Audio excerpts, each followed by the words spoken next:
رب ذوالجلال کا ارشاد ہے قالوا اجئتنا لنعبد اللہ وحدہ ونذر ما کان یعبد آباؤنا، بولے کہ کیا آپ ہمارے پاس اس لیے آتے ہو کہ ہم اللہ کی عبادت کریں اور جن کی عبادت ہمارے آبا و اجداد کرتے تھے ان کو چھوڑ دیں؟ فاتنا بما تعدنا ان کنت من الصادقین، تو ہمارے پاس جس کا تو وعدہ کرتا ہے وہ لے آ اگر تو سچا ہے۔ قال قد وقع علیکم من ربکم رجس وغضب، تو حضرت ہود علیہ السلام نے فرمایا کہ تم پر اللہ کا عذاب اور اس کا غضب ثابت ہو چکا ہے۔ اتجادلوننی فی اسماء سمیتموها انتم وآباؤکم، کیا تم میرے ساتھ ان ناموں کے بارے میں جھگڑتے ہو جو تم نے اور تمہارے باپ دادا نے رکھ لیے ہیں؟ ما نزل اللہ بہا سلطان، اللہ نے ان کی کوئی سند نہیں اتاری۔ تو فانجیناہ والذین معہ برحمت منا، آپ فرمانے لگے فانتظروا انی معکم من المنتظرین، تم انتظار کرو عذاب کا، میں تمہارے ساتھ انتظار کرنے والا ہوں۔ فانجیناہ والذین معہ برحمت منا، تو ہم نے نجات دی حضرت ہود علیہ السلام کو اور جو آپ کے ساتھ تھے ان کو اپنی طرف سے بڑی رحمت کے بسبب۔ وقطعنا دابر الذین کذبوا بآیاتنا، اور ہم نے جنہوں نے ہماری آیتوں کو جھٹلایا ان کی جڑ کاٹ دی۔ وما کانوا مؤمنین، اور وہ ایمان والے نہیں تھے۔ تو ان آیات بینات میں ان سے قبل چکے حضرت ہود علیہ السلام کا ذکر چل رہا ہے کہ اللہ کریم نے آپ کو عاد کی طرف بھیجا، قوم عاد جو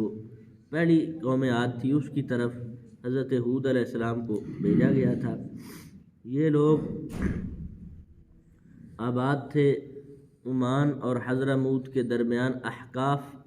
نامی جگہ ہے، وہاں ان کا بسیرا تھا، اور یہ فسق و فجور میں اور اللہ کی نافرمانی میں بہت آگے بڑھ چکے تھے، ظلم و زیادتی میں بہت آگے بڑھ چکے تھے، بڑے قدآور تھے، ان کی قد و قامت ان کی بہت زیادہ تھی، بڑے کڑیل تھے۔ تو حضرت ہود علیہ السلام کو ان کی طرف اللہ کریم نے مبعوث فرمایا، نبی بنا کے بھیجا۔ حضرت ہود علیہ السلام نے ان کو تبلیغ فرمائی کہ بتوں کی عبادت چھوڑ کے، 3 قسم کے مختلف ناموں کے بت ان کے تھے جن کی یہ عبادت کرتے تھے، تو آپ نے فرمایا کہ ان کی عبادت چھوڑو اور اللہ وحدہ لا شریک کی عبادت کرو، جس کو یہاں بھی انہوں نے بھی کہا کہ اجئتنا لنعبد اللہ وحدہ، آپ چونکہ اپنے عبادت خانے میں رہتے تھے حضرت ہود علیہ السلام، اور تبلیغ کے لیے پھر قوم کے پاس تشریف لایا کرتے تھے، تو اس لیے یہ کہنے لگے کہ اے ہود، کیا تم ہمارے پاس صرف اس لیے آئے ہو کہ لنعبد اللہ وحدہ، کہ ہم اللہ وحدہ کی عبادت کریں، ونذر ما کان یعبد آباؤنا، اور جن بتوں کی عبادت ہمارے آبا و اجداد کرتے تھے ان کو چھوڑ دیں؟ اگر تم سچے ہو تو فاتنا بما تعدنا ان کنت من الصادقین، کہ اگر تو سچا ہے تو پھر جو تو جس عذاب کا وعدہ کرتا ہے وہ عذاب لے آ۔ تو آپ فرمانے لگے قد وقع علیکم من ربکم رجس وغضب، کہ رب کی طرف سے تم پر عذاب اور غضب ثابت ہو چکا ہے، وہ اتر کے ہی رہے گا۔ تم تو میرے ساتھ ان بتوں کے بارے میں جھگڑا کر رہے ہو کہ جو صرف نام ہے،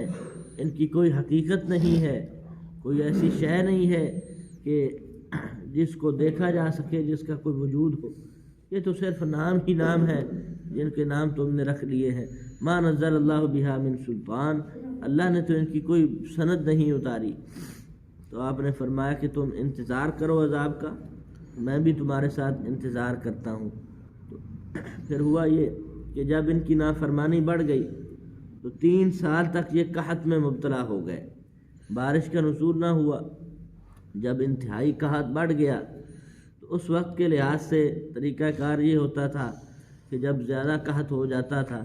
تو پھر لوگ بیت اللہ شریف میں چلے جاتے، وہاں جا کے اللہ کے حضور دعا کرتے تھے اور بارش آ جاتی تھی۔ تو انہوں نے بھی یہی فیصلہ کیا، 3 آدمی وہاں گئے، ان میں سے ایک مرثد نامی شخص تھے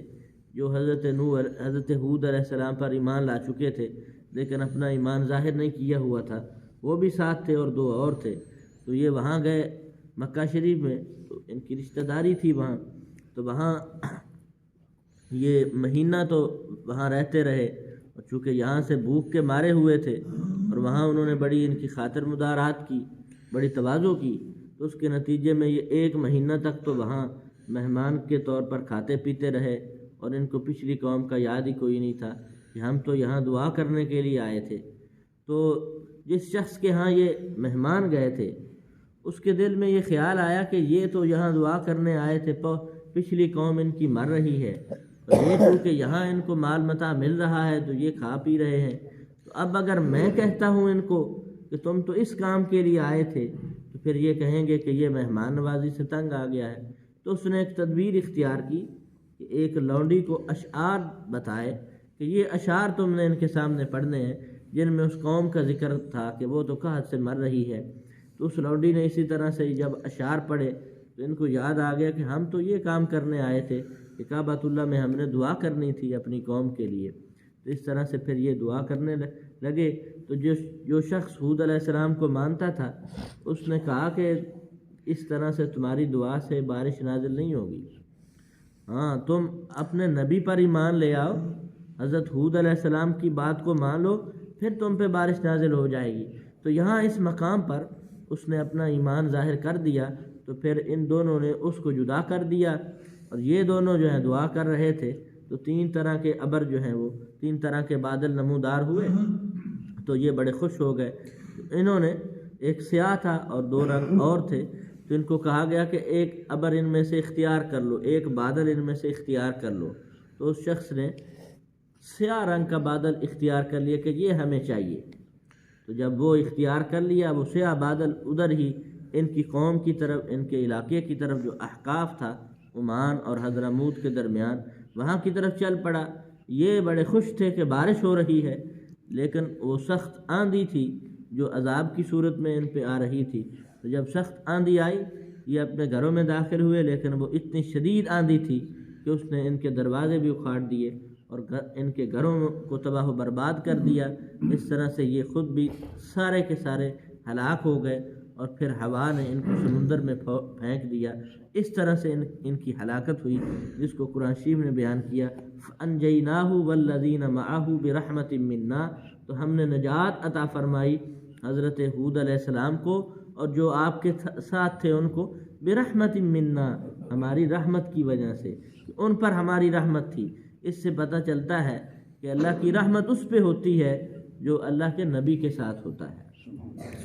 تو جو لوگ اللہ کے نبی کے ساتھ تھے، جیسے پیچھے نوح علیہ السلام کے بارے میں بھی آیا کہ جو آپ کی کشتی میں سوار ہو گئے تھے وہ بچ گئے تھے، اور جو سوار نہیں ہوئے تھے وہ ہلاک ہو گئے تھے۔ اسی طرح جو لوگ حضرت ہود علیہ السلام کے ساتھ تھے، اس سے پتہ چلتا ہے کہ اللہ والوں کے ساتھ ہونا بھی بڑی بات ہے۔ اللہ والوں کا ساتھ ہو تو اس ساتھ کی وجہ سے بھی انسان اس رحمت کا مستحق ہو جاتا ہے۔ یہ وجہ ہے کہ ہم اللہ والوں کے مزارات پر حاضر ہوتے ہیں۔ یہاں بھی اللہ کریم یہی فرماتا ہے کہ ہم نے جو رحمت حضرت ہود علیہ السلام پر کی وہی رحمت ان کے ساتھ والوں پر کی۔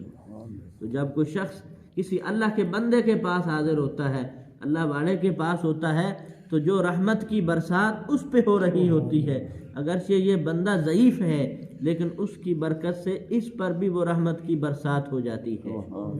اسی لیے ہی تو مولانا روم نے فرمایا تھا کہ یک زمانہ صحبت با اولیاء بہتر از 100 سالہ طاعت بے ریا،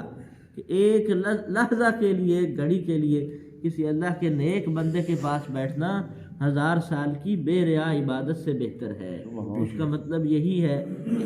اکیلے ہزاروں سال عبادت کرنے سے بھی انسان پہ وہ رحمت نازل نہیں ہوتی جو کسی اللہ والے کی بارگاہ میں ایک گھڑی بیٹھنے سے نازل ہو جاتی ہے۔ تو اللہ کریم فرماتا ہے کہ ان کو تو ہم نے نجات دے دی، لیکن وَقَطَعْنَا دَابِرَ الَّذِينَ كَذَّبُوا بِآيَاتِنَا، جنہوں نے ہماری آیات کو جھٹلایا اور حضرت ہود علیہ السلام کو جھٹلایا، آپ کی بات کو نہ مانا، تو ہم نے ان کی جڑ ہی کاٹ دی کہ سارے کے سارے ہلاک ہو گئے۔ وَمَا كَانُوا مُؤْمِنِينَ، اور وہ ایمان والے نہیں تھے۔